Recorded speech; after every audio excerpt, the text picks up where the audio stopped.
శాసన మండలిలో డిఎస్సి అంశంపై చర్చించాలని వైసీపీ నేతలు పట్టుబడటంతో తీవ్ర గందరగోళం నెలకొంది. ఈ క్రమంలో ప్రతిపక్ష నేత బొత్స సత్యనారాయణను మంత్రి అచ్చెన్నాయుడు దద్దమ్మ అని సంబోధించారు. మంత్రి వ్యాఖ్యలపై తీవ్ర ఆగ్రహం వ్యక్తం చేసిన బొత్స, ఎద్దులా పెరిగితే సరిపోదు, మాట్లాడే మనిషి భాష బాగుండాలని అచ్చెన్నాయుడుపై ఘాటుగా విరుచుకుపడ్డారు. ఇరు వర్గాల నేతల పరస్పర దూషణలతో సభ తీవ్ర ఉద్రిక్తత, గందరగోళం చోటు చేసుకుంది. పనిచేసినటువంటి విద్యాశాఖ మంత్రి సిగ్గుపడాలి.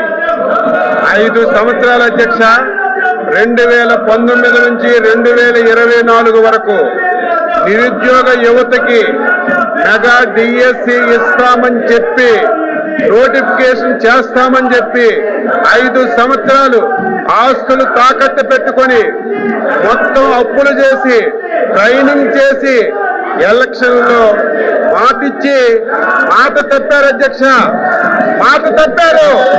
5 సంవత్సరాలు నిరుద్యోగుల జీవితాలతో ఆడుకున్నారు. అందులో బొత్స సత్యనారాయణ గారు అధ్యక్ష విద్యాశాఖ మంత్రిగా ఉండి కనీసం వాళ్ళ గొద్దల పార్టీ అధ్యక్షుడికి చెప్పి నోటిఫికేషన్ ఇచ్చుకోలేనటువంటి దద్దమ్మ ఈ రోజు మళ్ళీ శాసనమండలిలో మాట్లాడుతున్నారు అధ్యక్ష. డిఎస్సి మీద ఉందో దాని మీద చర్చగా ఉన్నాం. నేను ఒక విషయాన్ని తమ దృష్టి తీసుకొస్తాను. నాకంటే ఇంతకు ముందు అచ్చెన్నాయుడు గారు మినిస్టర్ గారు మాట్లాడారు. ఆయన మాట్లాడిన భాషను ఒకసారి చూడండి.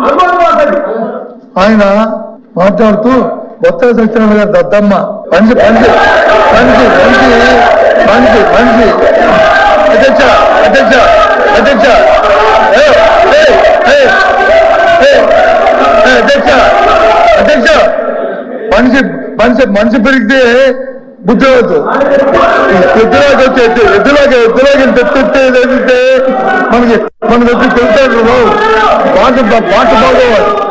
ఎవరు తట్టండి, ఎవరు అంబేద్కర్ ఉన్నాడు, ఎవరు ఉన్నాడు, ఎవరు పరిపాలన చేస్తారు, ఏ రైతులు వచ్చి ఎరువులు వస్తున్నారు, ఏ రైతు ఎత్తులు పడతారు రాష్ట్రంలో.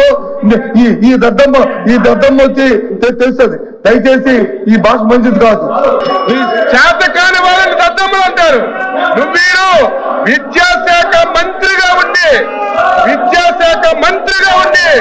డిఎస్సి ఇప్పించడంలో వైఫల్యం చెందారు కాబట్టి, చేత కాలేదు కాబట్టి దద్దమ్మన్నారు అధ్యక్ష. ఇది అన్పార్లమెంట్ కాదు. అన్పార్లమెంట్ అయితే చెప్పండి. నా పర్సనాలిటీ గురించి మాట్లాడుతున్నావు. నువ్వు సచ్చినా కాలు కిందకి పెట్టి తలపైకి పెట్టినా నా పర్సనాలిటీ నీకు రాదు సత్యనారాయణ. నా పర్సనాలిటీ నీకు రాదు.